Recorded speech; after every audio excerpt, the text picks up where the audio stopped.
Olá, meus irmãos e irmãs de Ideal Espírita, vocês amigos e amigas que nos acompanham aqui na página Estação da Luz Espírita, muitíssimo obrigado mesmo pela sua companhia. A nossa página Estação da Luz Espírita não tem fins lucrativos, o objetivo é a divulgação da doutrina espírita. E é por isso que nós reunimos aqui esta sede de matérias espíritas para que possa atender às suas necessidades, estudo, lazer, pesquisa. Você encontra aqui na nossa página Estação da Luz Espírita os livros da codificação, obras suplementares, entrevistas, palestras e os programas da Web Rádio Estação da Luz de Natal e Web Rádio Cristo Consolador de São Paulo. Ou seja, um acervo que atenda às suas necessidades, sem fins lucrativos. O objetivo é a divulgação da doutrina espírita. E agora eu convido você para nos acompanhar na reprodução de mais esse trabalho imperdível. Muito obrigado mesmo pela sua companhia e vamos juntos.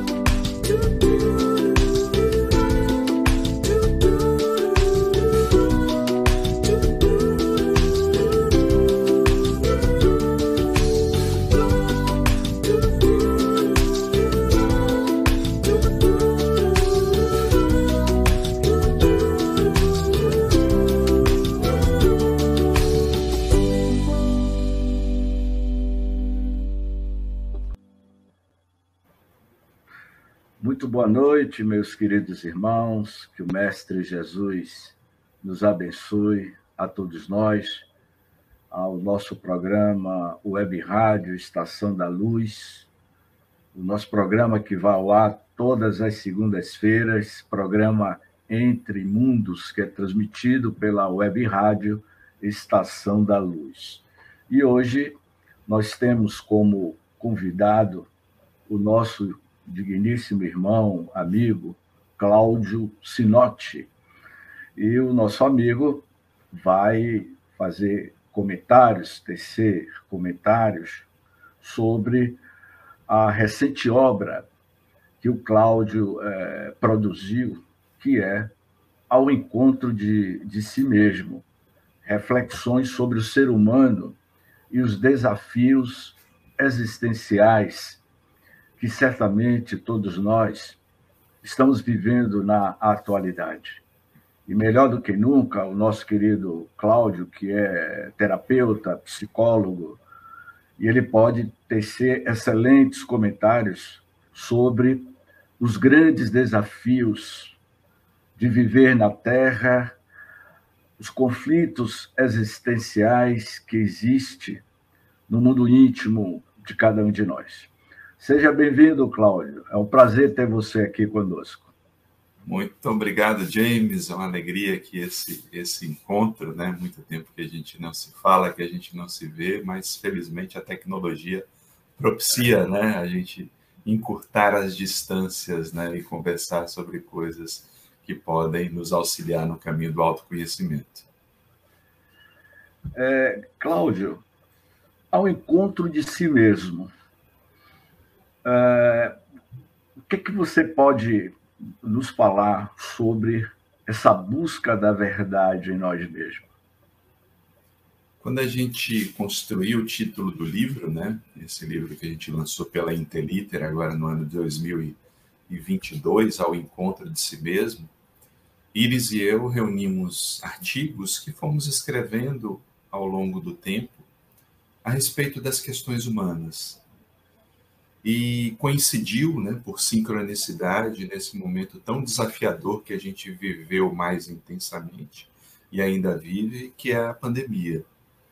Então, nesse desafio existencial da humanidade, que enfrenta questões tão graves, né, e, ao mesmo tempo, aspectos e pontos que pareciam ter sido superados há algum tempo, como a questão bacteriológica, né, lidar novamente com o vírus, e isso trouxe à tona vários questionamentos, né, James, assim, a questão de, poxa, estamos mesmo no rumo certo enquanto humanidade? O que nós podemos fazer enquanto indivíduos para transformar né, a nossa caminhada, a nossa jornada, porque chegamos num limite em que o grau de conhecimento da humanidade nos sujeita a riscos muito graves enquanto coletividade. Faz 2 semanas, praticamente, né, no dia 15 de novembro, chegamos à soma de 8 bilhões de habitantes no planeta Terra. E isso, eu fiquei me questionando, porque às vezes as pessoas colocam comemoração nas redes sociais de quando atingem um certo limite de seguidores, né? E eu fiquei me questionando se a Terra teria motivos para comemorar essa quantidade tão grande de seguidores aqui, entre aspas, claro. Mas é um momento grave para questionarmos e perguntarmos a respeito dos caminhos e escolhas, por isso foi ao mesmo tempo uma provocação, o título do livro, né? Ao encontro de si mesmo, porque já conhecemos tantas coisas, já encontramos tantos campos do conhecimento, e nos falta esse autoencontro. Nos falta esse olhar para nós mesmos, conhecer as nossas potencialidades, conhecer os nossos talentos, conhecer aquilo de que somos capazes para transformar, dar um novo rumo na nossa caminhada. Então, esse foi o mote, né, que nos inspirou para juntar alguns artigos que tínhamos escrito ao longo do tempo, ampliá-los um pouco mais e trazer pontos novos também na obra, a própria questão da pandemia e outras graves questões que nós enfrentamos nesse momento, né, como ponto para aprofundarmos o olhar sobre o autoencontro e essa necessidade. Cláudio, então você diria que esses últimos tempos, de uma década para cá, nós estamos, de fato, vivenciando esse processo de virada de paradigma na história da humanidade, quando nós comentamos que o orbe terrestre ele está saindo do seu processo de mundo de provas e de expiações para o mundo de regeneração. Então, você diria que o mundo de regeneração perpassa por esse autoencontro de si mesmo? A regeneração começa na transformação do ser interior? Quando a gente pensa no nome regeneração, em termos de um coletivo, essa busca de regenerar a si mesmo, né, e regenerar se conecta com cura, tem que ser um processo da busca da maioria dos seres que compõem aquela coletividade. Então, quando eu vejo abordada essa questão, eu trago mais para uma consciência, né, um apelo à consciência individual de cada ser, que busque regenerar as suas partes enfermas, as suas próprias patologias. E isso é um processo que passamos como um enfrentamento de jornada. Porque se pensarmos bem, James, a humanidade sempre esteve em transição. O ser humano sempre esteve em transição, porque como o nosso processo ele nos conclama a conhecermos a nós mesmos e nos transformarmos, todos os tempos são tempos de transformação.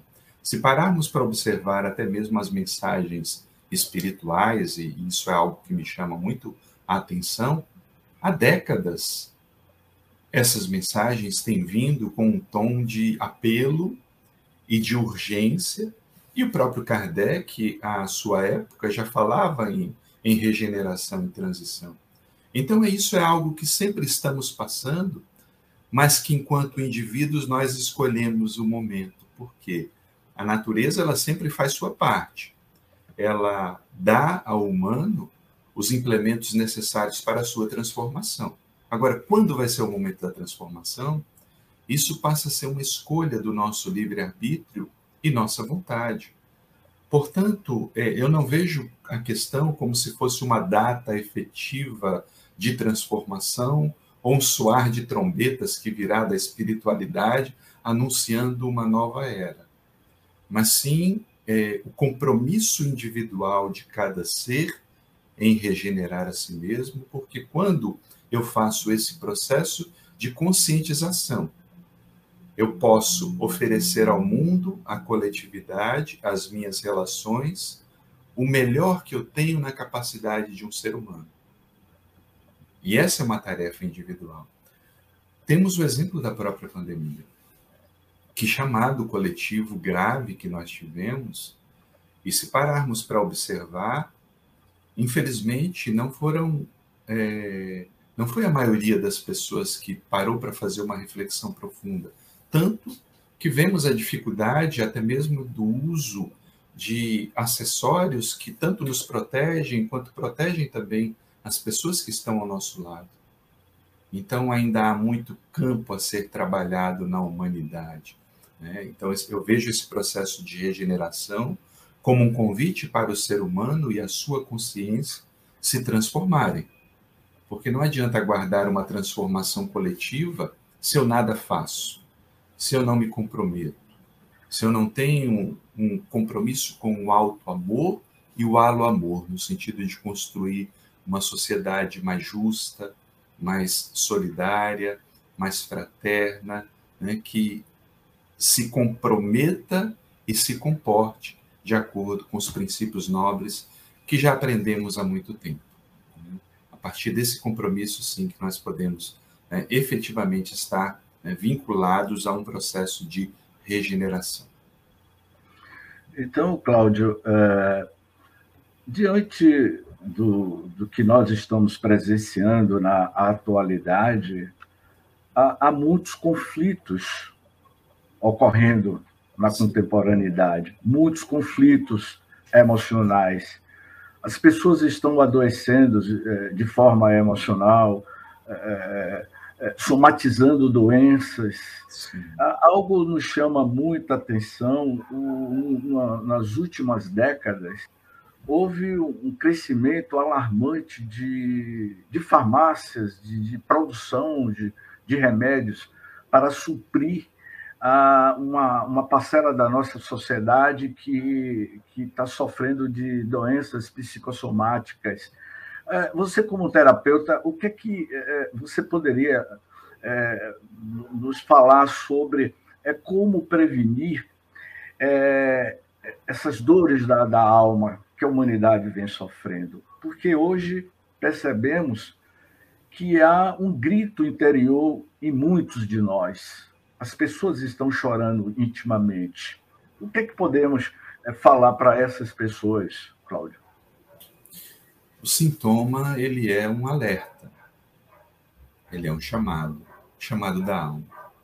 Então, quando nós vemos hoje um crescimento exponencial da depressão, dos transtornos generalizados de ansiedade, da síndrome de burnout, dos transtornos de pânico, dentre outros que se apresentam como sequelas graves, né, e psicopatologias a serem cuidadas, isso é um alerta.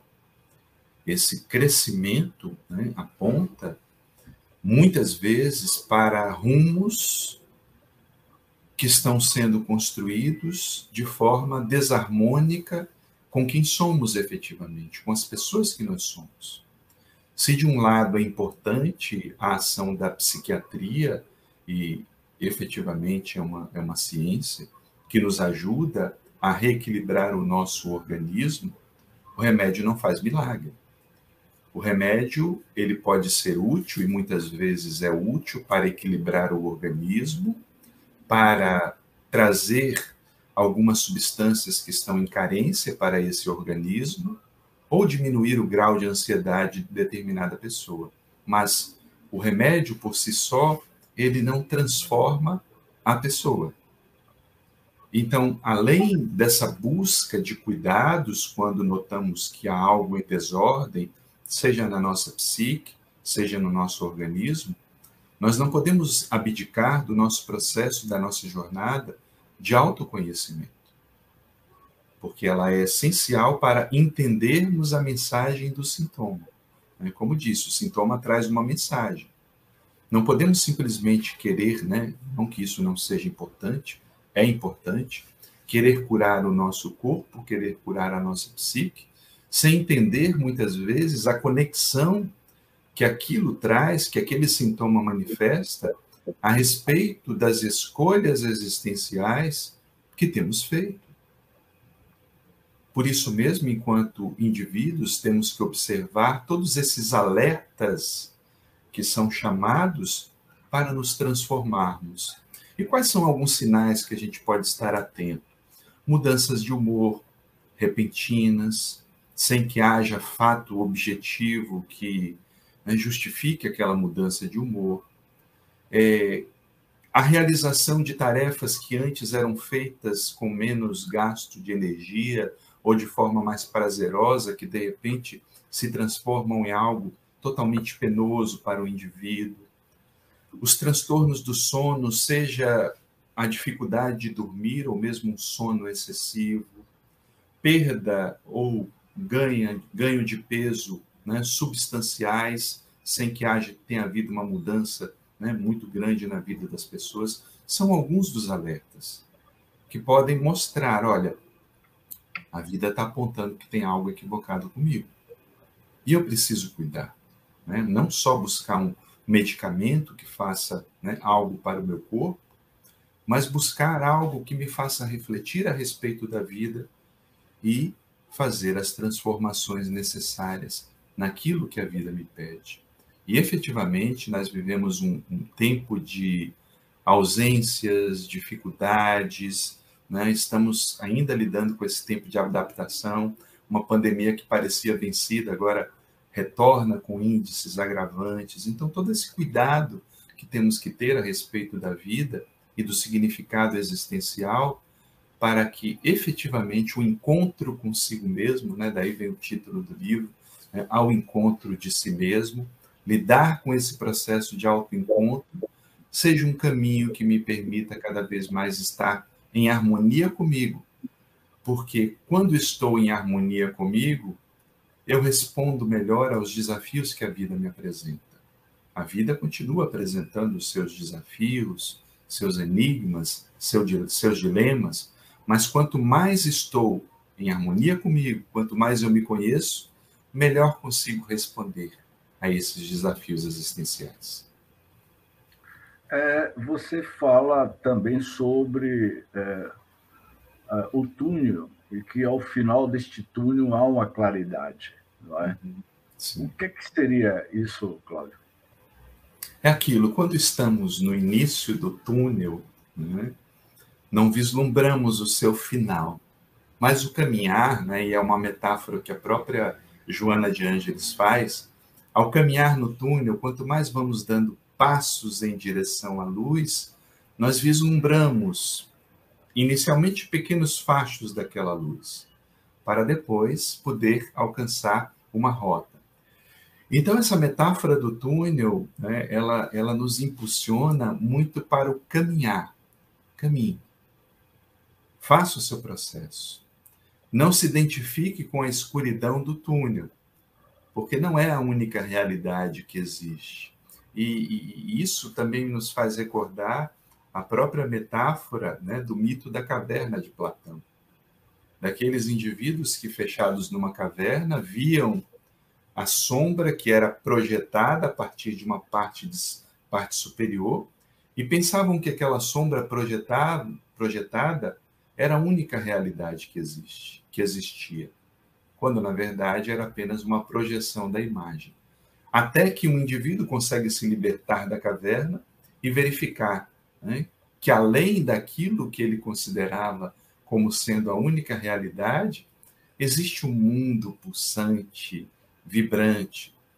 Então, esse processo de sair do túnel, essa caminhada que nós temos que fazer ao nosso autoencontro, encontro de si mesmo, para que cada vez mais, quanto mais eu consigo observar a própria sombra, quanto mais eu consigo me transformar, me comprometer com a própria jornada, mais vislumbro a luz que existe além daquele túnel, que não é a única realidade que existe, mas é parte da jornada que nós estamos fazendo. Cláudio, você fala sobre pacificar os nossos demônios. Esse seria assim, o grande desafio do ser humano. Como é que daria essa pacificação dos demônios que ainda existem dentro de nós? Parte importante do processo de conhecer a si mesmo, de encontrar-se consigo mesmo, é lidar com aquilo que Carl Gustav Jung, psiquiatra suíço, pai da psicologia analítica, chamou de sombra. A sombra, ela é o campo desconhecido do ser, aquilo que eu não conheço de mim mesmo, aquilo que eu não consigo verificar. Por exemplo, na física, a sombra, ela surge a partir de um obstáculo encontrado pela luz. Isso acontece também com o ser humano. Existem partes da minha personalidade que eu não conheço. E por não conhecer, muitas vezes, isso atua de uma forma que eu avalio como sendo o mal em mim, que são os nossos demônios interiores. E como eu lido com esse mal em mim quando eu não quero reconhecê-lo? Normalmente se projeta nas pessoas, se projeta no mundo, se projeta no coletivo, porque é aquilo que eu não quero observar na minha personalidade. Se eu sou uma pessoa orgulhosa, né, e não quero reconhecer isso em mim, a primeira manifestação que eu veja de orgulho à minha frente, eu vou criticar, eu vou condenar, eu vou me incomodar com aquela manifestação, porque não reconheço aquilo como parte minha. Por isso que muitas vezes na psicologia nós falamos, olha, onde existe o incômodo, observe a si mesmo para verificar se não existe algum eco interno daquela atitude, daquele comportamento, que faça com que o incômodo esteja presente. Não é que você seja igual àquela pessoa, mas o que aquela pessoa manifesta pode ter um eco em você. E é preciso observar. Nesse processo de conhecer os nossos demônios interiores, um dos primeiros passos é esse reconhecimento. Eu preciso reconhecer onde habita em mim o egoísmo, o orgulho, a vaidade e outras manifestações sombrias que desvirtuam a própria capacidade de conhecer e de entrar em contato com as minhas virtudes. E a partir desse processo de conhecer, há toda uma jornada de transformação. É um comprometimento diário, né? Até o próprio Livro dos Espíritos já apresenta, né, muito bem na questão 919, aquele tratado que Agostinho apresenta de um olhar para si, de observar as próprias atitudes, de observar os próprios pensamentos e se comprometer a construir novos padrões, a construir novas atitudes para que, a partir disso, a transformação vá se dando passo a passo na nossa caminhada, porque é uma jornada, não é um processo de um final de semana, não é um encontro rápido que a gente vai fazer, não. Mesmo porque determinados padrões, eles foram construídos e fixados durante muito tempo. Então, precisará, sim, de uma vontade, de uma constância.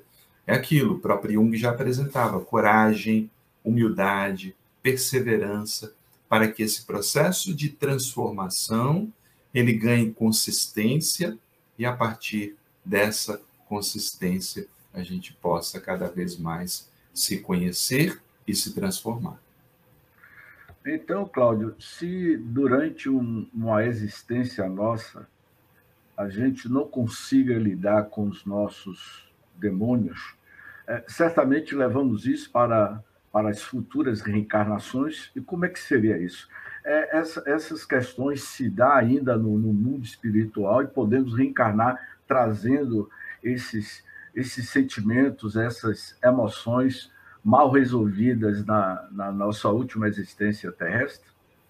Nada se perde no processo psíquico, né, James? Então, assim, continuamos na nossa jornada. Quando Jung apresenta o processo de individuação, né, que não devemos confundir com individualização, né? Individuação é o processo do indivíduo tornar-se quem se é efetivamente. Esse é um grande desafio. trazendo para um olhar espiritual, Joana de Ângeles, em sua série psicológica, ela apresenta esse processo como um grande desafio para o espírito, através das várias jornadas existenciais.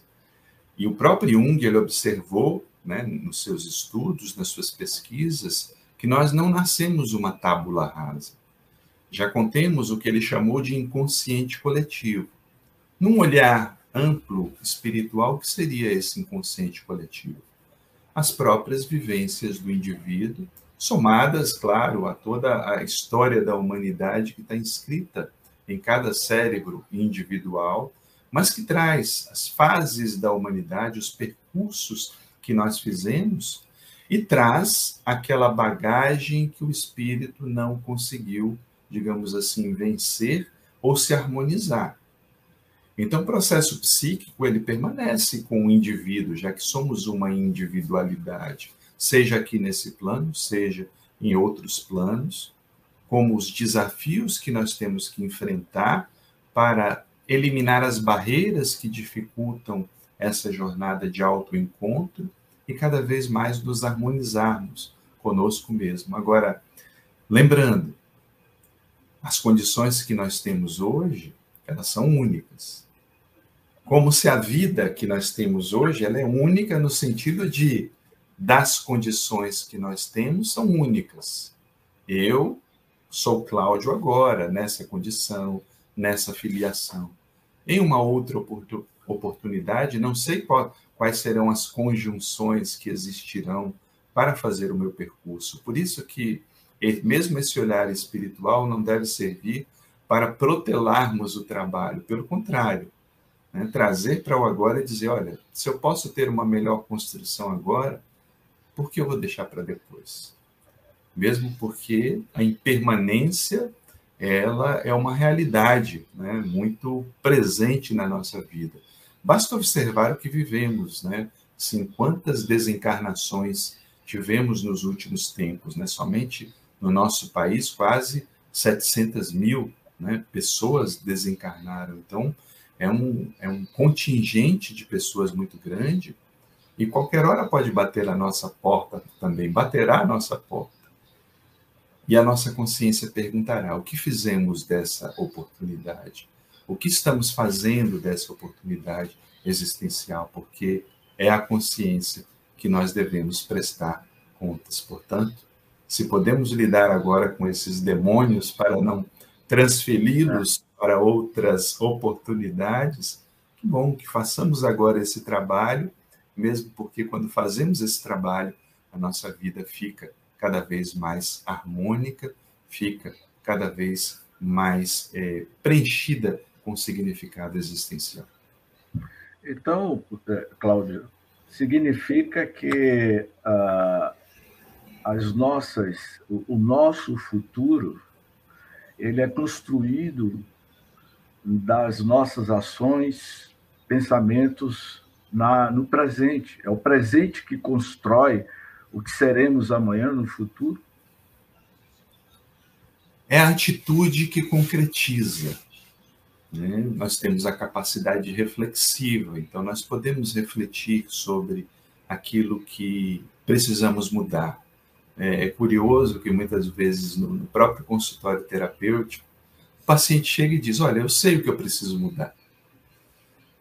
Mas é aquilo, se nós sabemos o que precisamos mudar em nós, por que não mudamos? E aí é uma outra investigação necessária de observar quais são as barreiras que nós construímos, quais são as dificuldades que ainda fazem parte da nossa forma de ser, o que habita no nosso comportamento e ainda dificulta essa marcha existencial para não realizarmos as tarefas que nós já percebemos como necessárias para a nossa mudança. Por isso, a necessidade desse processo de autoobservação constante. Autoobservação constante, mesmo porque a vida nos testa de maneiras variadas ao longo do tempo. E necessariamente não sabemos quais serão as respostas que nós daremos em outras etapas da vida. O que vivemos recentemente, por exemplo, foi algo inusitado. Ninguém imaginou que, nesse caminhar da humanidade, seríamos forçados, né, a nos isolarmos, a nos cuidarmos da maneira como foi, né, conclamado para que fizéssemos, mas fomos nos adaptando, e os que melhor se adaptaram, né, menos sofreram nesse processo. Portanto, né, aí mostra a necessidade dessa autoobservação constante dos nossos conflitos, das nossas dificuldades, dos nossos problemas, não enxergando isso como uma punição, mas principalmente como oportunidades de nos libertarmos do peso que não precisamos mais carregar conosco. Já temos conhecimento suficiente, já temos ferramentas suficientes para isso. E o que falta é a prática. Aí é o ponto. Nós mudamos quando da reflexão nós trazemos para a nossa prática do dia a dia. Porque a prática é que imprime a qualidade do ser. Como o próprio Jesus já trazia, pelos frutos que se conhece a árvore. Então não basta simplesmente emanar, né? Jung ele tinha uma frase, né, muito interessante, que ele dizia, olha, para se iluminar, né, não basta o indivíduo ficar imaginando figuras de luz. Porque, ok, isso pode favorecer o seu pensamento.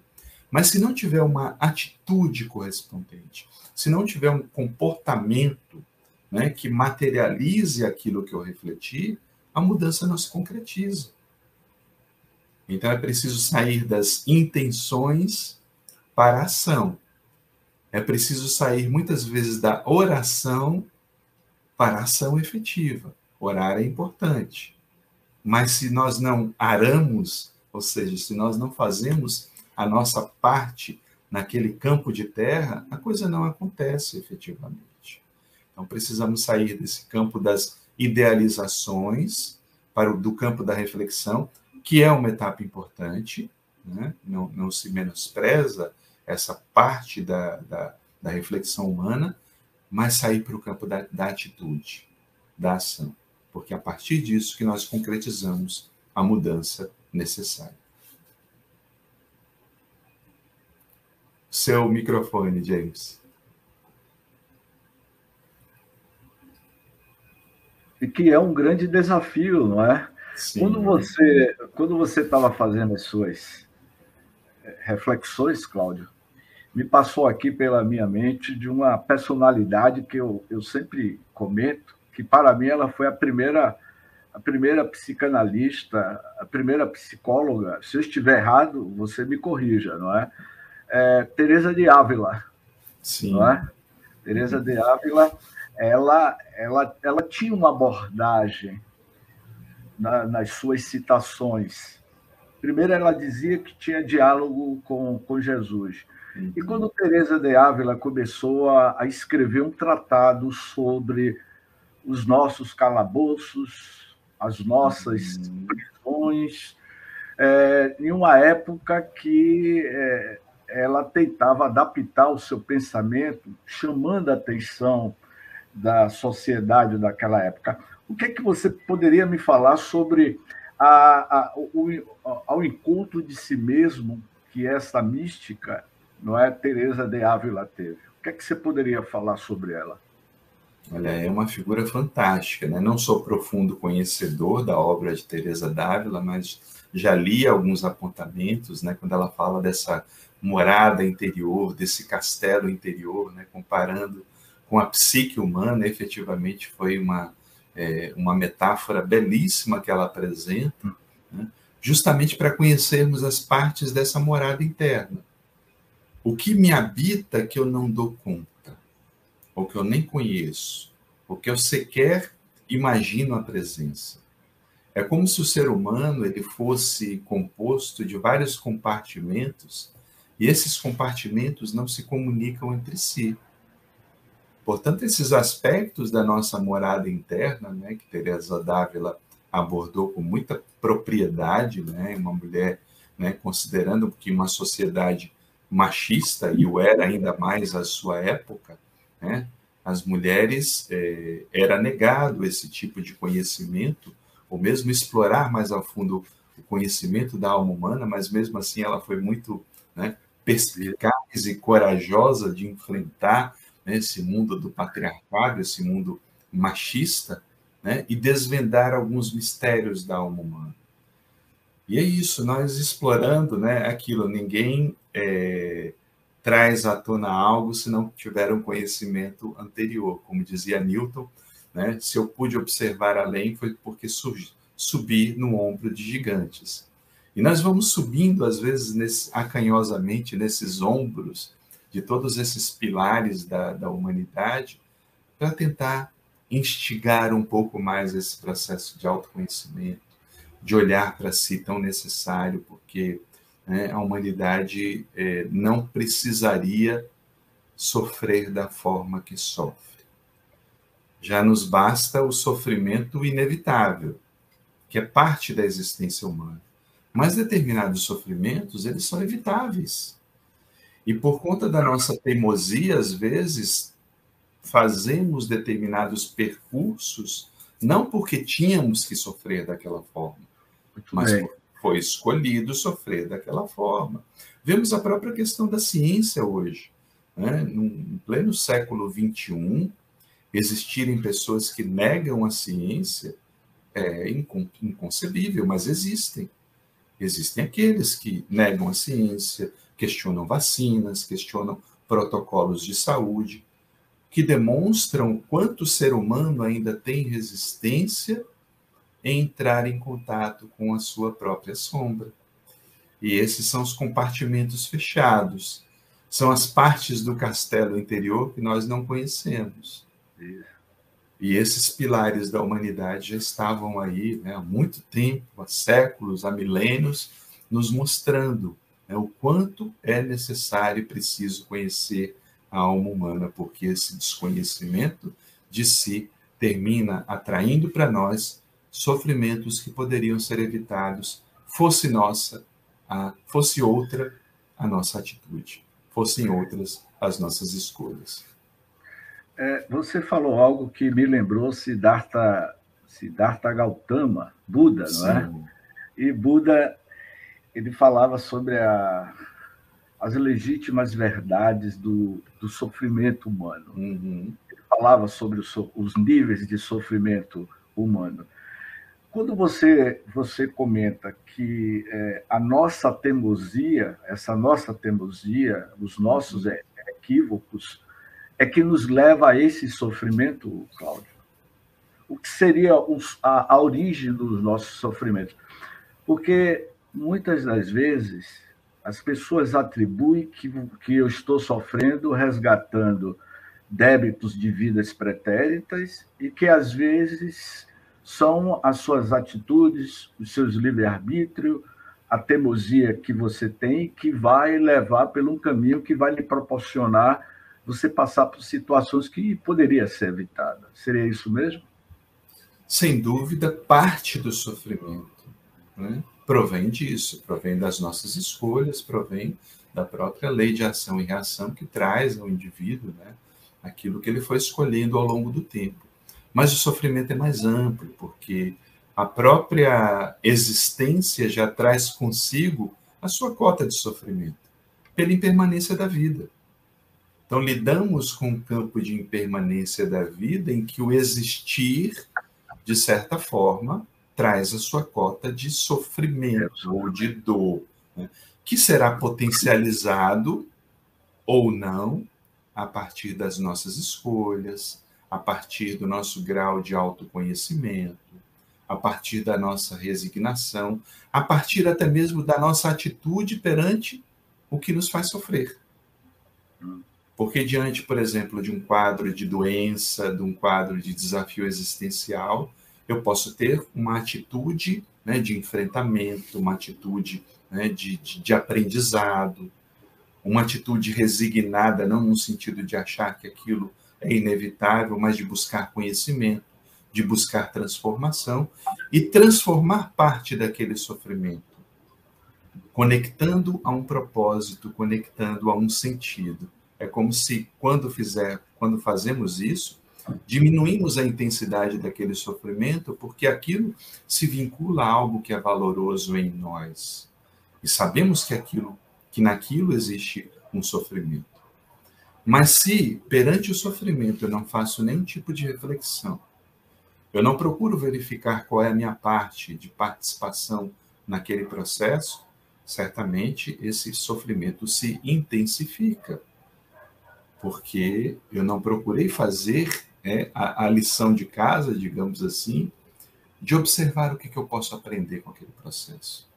Por isso que Buda trazia a realidade do sofrimento e apresentava, de um lado, como parte inevitável da própria existência humana, mas, por outro, ele apresentava esse sofrimento como advindo dos nossos apegos, como advindo da ignorância a partir do caminho óctuplo, do falar retamente, do agir retamente, do meditar retamente, e de todas as ações retas que ele buscava ser, que ele apresentava como um caminho de libertação do sofrimento, claro, libertação do sofrimento que poderia ser evitado, porque outros tipos de sofrimento são parte da humanidade. Muitas vezes, por exemplo, eu vejo as pessoas dizerem ou escolhemos o caminho da dor ou o caminho do amor. Mas muitas vezes nós sofremos até mesmo porque amamos. Vemos um ser amado sofrendo e aquilo nos traz o sofrimento, porque somos seres sociais, nós temos empatia. E esse sofrimento não necessariamente é algo negativo. Não, pode ser algo que mobilize a sua humanidade em, pelo menos, cercar aquele ser de condições para que enfrente melhor as suas dores. E aquilo nos ensina, aquilo nos transforma. Portanto, claro que a questão do sofrimento é muito ampla e precisaríamos aqui de vários dias para abordar. Mas agora você me deixou na dúvida, o Cláudio. Agora você me fez levantar alguns questionamentos. Vamos a eles. Vamos lá. O sofrimento humano que nós estamos passando. Mas já tivemos sofrimentos, já passamos por momentos em vidas, nas nossas sucessivas reencarnações passadas, passamos por situações de sofrimentos, de dores. Por que que nessa atual existência a gente ainda não aprendeu? Se já sofremos nas nossas vidas passadas, e por que que nós ainda continuamos renitente de bater na mesma tecla, de produzirmos pelas nossas teimosias o sofrimento? Já que nós somos o espírito transitando na Terra, nas suas sucessivas reencarnações, e a gente não aprendeu, Cláudio? O que você pode me falar, meu querido? Pois é, então, assim, esse é um questionamento que cada pessoa deve se fazer. O que eu preciso aprender? Por que a humanidade passa novamente por ciclos? Se pensarmos que há 100 anos, praticamente, nós tivemos, enquanto humanidade, uma sequência de guerra e pandemia, e agora quase repetimos o ciclo. O que nós precisamos aprender enquanto coletividade? Porque o crescimento humano e do próprio indivíduo não é uma linha reta ascensional. Muitas vezes esse crescimento vai sendo feito de vales e picos, porque nós não transformamos efetivamente a nossa sombra. Só que a vida ela é uma mestra, a vida é uma educadora, então ela vai apresentar a lição enquanto nós não tivermos aprendido. O problema agora se agrava porque nós temos armas muito poderosas nas mãos e que podem efetivamente comprometer a vida humana, como já está sendo feito de maneira significativa. Então, nós já comprometemos o meio ambiente, biomas importantes, fontes de vida que poderiam ser fontes de cura, que não estão mais disponíveis por conta da ação da ignorância humana, que teima em destruir a natureza, não respeitar os ciclos de vida, e tudo isso traz consequências para nós. seja no clima, né, e nas mudanças climáticas já perceptíveis no aquecimento global, né, e também em outras condições, em cataclismas que poderiam ser evitados fossem outras as condições. Claro que fenômenos da natureza sempre os tivemos, mas a ação humana, ela muitas vezes intensifica esse panorama, fazendo com que nós devamos prestar mais atenção. E talvez, né, as quedas sucessivas, as dores sucessivas ainda não tocaram pontos nevrálgicos para fazer com que a nossa ação se modifique e se transforme de uma maneira efetiva. E isso varia de indivíduo para indivíduo. Quantas vezes eu preciso repetir a lição? Eu acho que isso é um questionamento que cada uma das pessoas aqui que está conosco aqui e outros que virão depois para assistir devem se fazer, porque cada um deve cuidar da sua parte, né? Porque se cuidarmos individualmente das nossas partes, coletivamente nós faremos o trabalho de transformação, para não mais ter que repetir essas lições que já foram passadas, né? Como aquele ponto da antiguidade, aquilo que a gente dizia, né? Que disco repetido, que fica ali naquela mesma faixa musical. Então já podemos mudar de canção, já podemos seguir adiante, mas isso é parte do compromisso individual. André Luiz, ele, em uma das suas obras, ele vai falar dos 3 andares: o cérebro reptiliano, o neocórtex e o superconsciente. O que você diria? Porque Dr. Busak, o neurocientista, a citação dele de que o cérebro reptiliano tem em torno de quase 300 milhões de anos de evolução. E André Luiz fala desses 3 andares, até chegar ao superconsciente, que são as nossas aspirações futuras. Não é? Então, quando você fala dos demônios, dessa antropologia, vamos dizer assim, espiritual nossa, essa parte do nosso cérebro reptiliano, onde está arquivado os instintos mais primários, não é? Então, você diria que nós ainda vamos precisar, aqui no nosso próprio orbe terrestre, passar por mais e mais ciclos para modificar gradativamente essa parte mais instintiva nossa, que é o cérebro reptiliano, para um dia nos tornarmos espíritos bem-aventurados? Quando a gente fala, né, dessa grandiosidade do cérebro, né, e a ciência tem se desdobrado em cada vez mais em, né, desvendar os seus enigmas, nós vemos nele grande parte da trajetória da humanidade. Por exemplo, quando se fala dessa camada reptiliana, ela foi e ainda é extremamente importante para aquelas ações automáticas. Estamos aqui conversando, mas o nosso corpo está funcionando, né? Coração batendo, a respiração acontecendo, muito por conta dessas ações automáticas comandadas pelo cérebro. Portanto, né, o instinto não é negativo em si.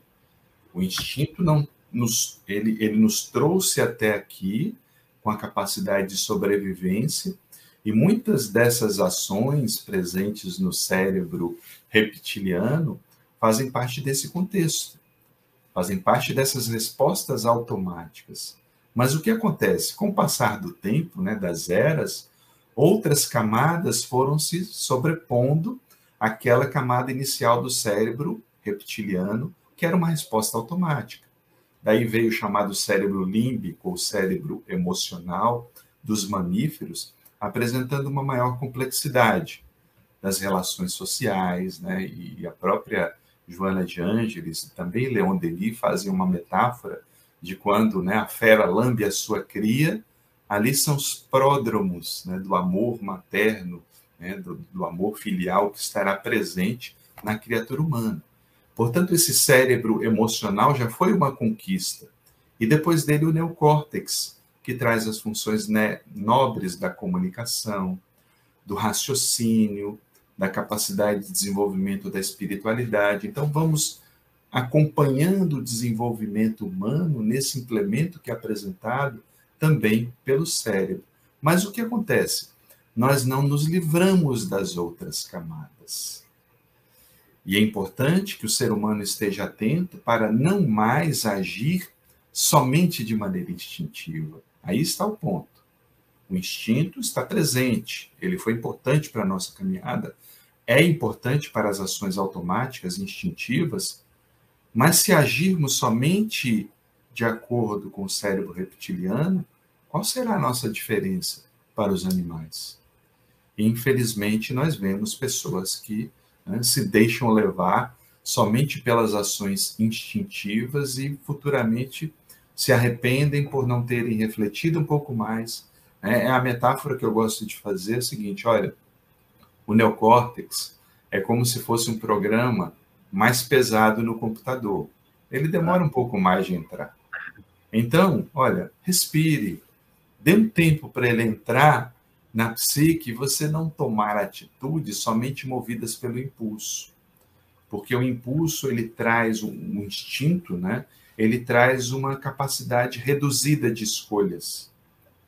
E à medida que o nosso neocórtex vem à tona, nós temos a capacidade de refletir sobre a consequência das nossas atitudes. Olha, eu estou com raiva. Né? Estar com raiva não é algo negativo, não, é humano. Porque somos humanos, temos emoções. Eu estou com raiva. Agora, de que forma eu vou agir com essa raiva? Meu cérebro reptiliano está mandando esganar a criatura. Mas o neocórtex já diz, olha, pense nas consequências disso. Pense, né, no desdobramento da sua atitude. Então você começa a refletir e dizer, não, peraí, né, eu posso dialogar com essa pessoa, né, se ela estiver disposta para o diálogo, eu posso utilizar de outros mecanismos, eu posso fazer escolhas que façam com que essa raiva não seja canalizada somente na condição de um ódio, de uma vingança. Então, a utilização desses implementos que nós já temos para não utilizar somente a nossa pulsão instintiva. Né?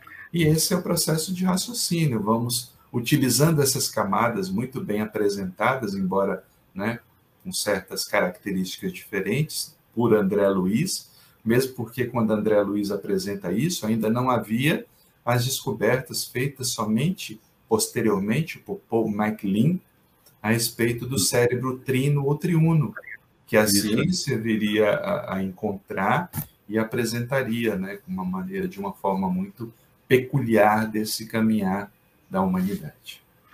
E a gente tem visto hoje, Cláudio, uma certa intolerância. Essas intolerâncias que a gente vê hoje na sociedade ainda é fruto dessa parte instintiva nossa, dessa onda de ódio, de intolerância. Eu gostaria que você fizesse comentários sobre essa questão e também fizesse comentários sobre uma citação de Jesus. Eu gostaria que você respondesse essa citação de Jesus já nas considerações finais, quando Jesus, no Sermão do Monte, ele diz assim, bem-aventurados os puros de coração, porque eles verão a Deus. Então, para que o ser veja a Deus, tem que ter o coração puro. Então, qual seria os estágios, os ciclos evolutivos para que em um futuro a gente possa sentir a presença de Deus tendo o coração puro?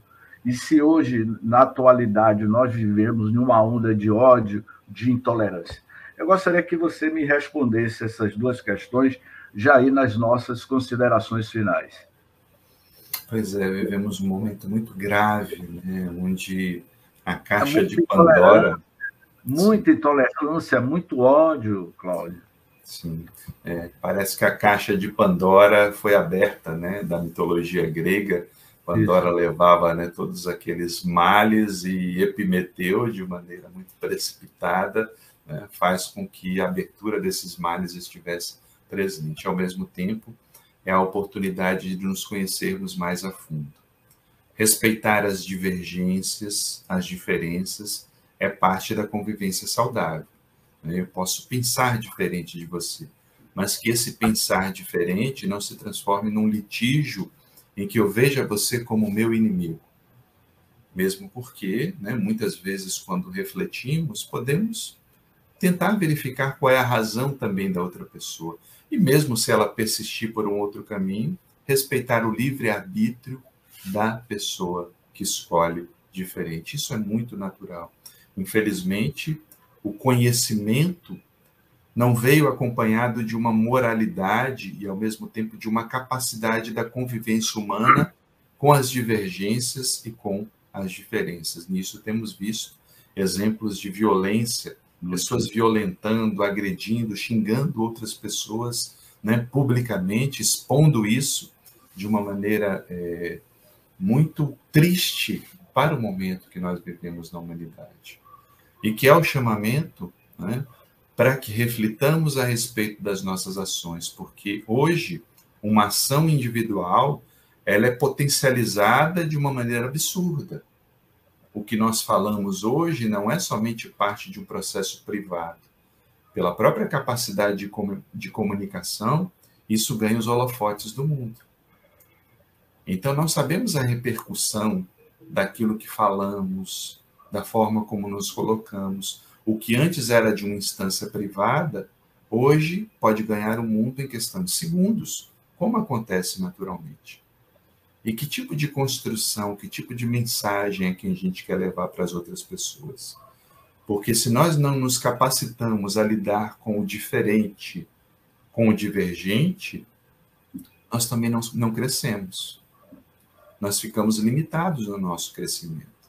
Então, a capacidade do diálogo, desenvolver a capacidade da escuta e mesmo de verificar, olha, eu não concordo com o que você traz, mas que a gente saiba construir isso enquanto capacidade de convivência, Por isso que Jesus propunha sempre essa busca da concórdia e para o caminho máximo, que seria ver a Deus, Claro que ele trazia esse ver de uma forma muito metafórica, ele apontava o caminho de purificar o coração, que simbolicamente seria olhar para si, cuidar das nossas emoções, O coração é o lugar do sentimento, então que esse nosso sentimento não alimente nem abrigue ódios, nem dissensões, Que mesmo que não concordemos, o que é muito natural, com todas as pessoas, que construamos, que sigamos o nosso caminho, respeitando o livre-arbítrio da outra pessoa, que pode pensar diferente, escolher diferente,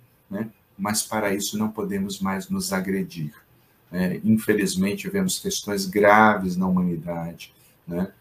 Não tem mais cabimento a gente viver hoje as questões do racismo, as questões da LGBTfobia, as questões do feminicídio, tão presentes na coletividade. Não cabe mais na atualidade. Portanto, purificar o nosso coração é também liberar de todas essas marcas e angústias que não precisam mais estar conosco. E esse é também um dos chamados do livro que a gente lançou esse ano, Eu e a Iris fomos escrevendo ao longo do tempo, e felizmente conseguimos lançar nesse ano, no início do ano, Ao Encontro de Si Mesmo, que está disponível aí nas livrarias físicas e digitais para quem tiver interessado em adentrar pelos caminhos de si mesmo. Que maravilha. Aos nossos caros amigos que estão nos acompanhando, nos ouvindo, o livro Ao Encontro de Si Mesmo, Reflexões sobre o Ser Humano e os Desafios Existenciais, você pode encontrar no site do Amazon.com.br, como também na distribuidora e livraria da Federação Espírita do Estado da Bahia, telefone 71-3359-3323. Você pode ligar para lá e procurar a dona Norma, que é responsável pela distribuidora. Ao encontro de si mesmo, bem-aventurados os puros de coração. O que é que Jesus quis dizer com isso, Cláudio, nas suas considerações finais, quando a luz do mundo apresentou para a humanidade. Bem-aventurados os puros de coração, porque eles verão a Deus. Pois é, então acho que esse é um desafio. E seus comentários finais. Acho que esse é um desafio que fica para cada um, né, James? Assim, entrar em contato com esse Cristo interno, né, verificar o que ecoa quando pensamos na figura de um coração puro, né, porque não adianta construir religiões somente com palavras, né, com máximas, com frases, se essa é uma religiosidade vazia. O mundo tem muitas religiões. Então, não é por falta de religião que nós não escolhemos o caminho certo ainda. Tem muitas vertentes, inclusive cristãs. Só que, infelizmente, o fundamentalismo tomou conta da humanidade também. E onde deveria habitar o amor, né, habita a dissensão, a discórdia, o ódio.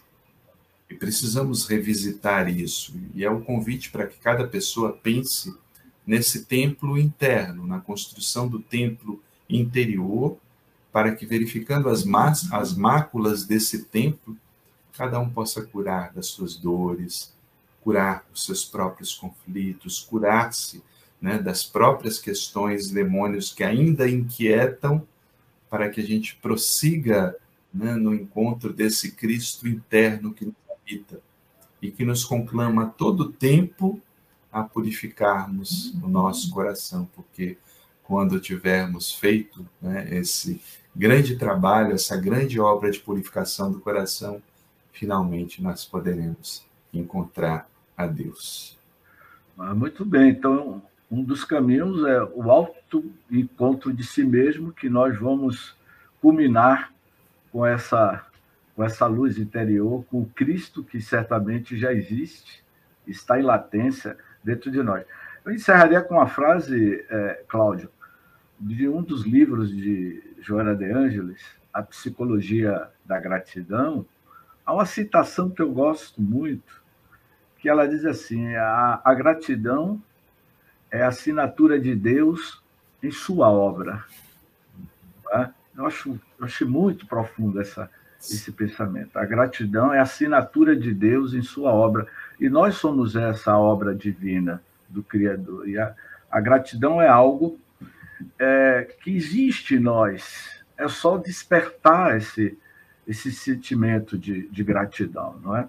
Então, Cláudio, muitíssimo obrigado, gratidão pela sua participação. Para quem deseja adquirir o livro pelo amazon.com.br ou então na distribuidora da Federação Espírita do Estado da Bahia, o telefone é 71-3359-3323, e vale a pena adquirir o livro, não é? Cláudio Sinotti e Iris Sinotti nos apresentando esta obra magistral, Ao Encontro de Si Mesmo. E é o que nós, caros companheiros da Web Rádio Estação da Luz, mais precisamos nesses dias atuais, é ter um encontro consigo mesmo.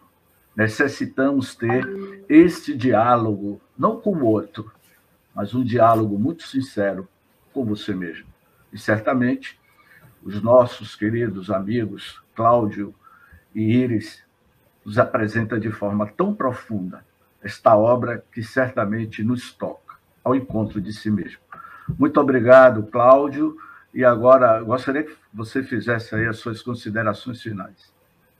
Agradeço, James, agradeço aqui o seu convite, né, a presença das nossas amigas, dos nossos amigos aqui que puderam participar dessas reflexões e que possamos ter outros momentos, que aproveitemos bem, né, essa oportunidade existencial, para não sermos apenas sobreviventes de um processo tão duro e difícil, mas efetivamente, né, as pessoas que aprenderam a lição necessária de tudo que temos vivido, para que a gente possa, em se transformando, transformar a nossa humanidade. Então, um grande abraço, gratidão aqui por esse momento de reflexões e, né, os melhores desejos a todas as pessoas.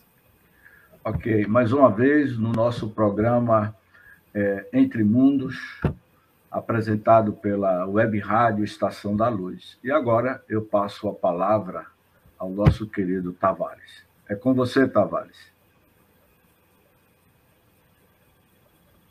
Bom, meu amigo, maravilha. E aí, vamos comprar o livro à vontade. Quanto é o custo do livro hoje, Cláudio? O custo varia de acordo com o site, porque às vezes eles fazem promoção, então, assim, eu não sei exatamente... No Amazon.com está por R$35. Sim, nessa faixa 35, 40, variando. Recordando que os direitos autorais são em benefícios das obras assistenciais do Centro Espírita Deus, Luz e Verdade. Então, à medida que as pessoas compram, também ajudam essas obras assistenciais. Então, vamos lá, vamos ajudar aí e também nós ter o conhecimento. Então, foi uma grata satisfação. Meu amigo Jaime, meu amigo Cláudio, eu quero convidar vocês e todos que estão aí na audiência, que daqui a pouquinho nós vamos finalizar a programação de hoje, às 20h30, com a dupla dinâmica do Rio, o Marcos Demário e o Ronaldo Gomes, que fazem o programa Espiritismo e Educação, a verdadeira natureza do homem. Lembrando apenas que são 52 programas ao vivo e a cores por semana aqui na Web Rádio Estação da Luz. Muito obrigado, meu amigo James. Felicidades, um abraço bem forte. Obrigado, Tavares. Mais uma vez, Cláudio, muito obrigado. Saúde, viu, seu menino? Vamos se cuidar, que isso aí não é de brincadeira não, hein? Vamos lá. Pois é, Cláudio, eu estou apresentando esse programa aqui de Covid, Cláudio. Ô, amigo, melhoras aí para você. Mas qualquer coisa, se você quiser um conselho, pega o Evangelho segundo o Espiritismo, capítulo 5, Bem-aventurados os aflitos. Vá no item 22, você vai ficar tranquilo. É só ler o 22, você vai ficar tranquilo. Tá certo. Até mais, sucesso. Tá certo, um abraço. Chegamos ao final da nossa atividade. Muitíssimo obrigado mesmo pela sua companhia e espero você no próximo evento.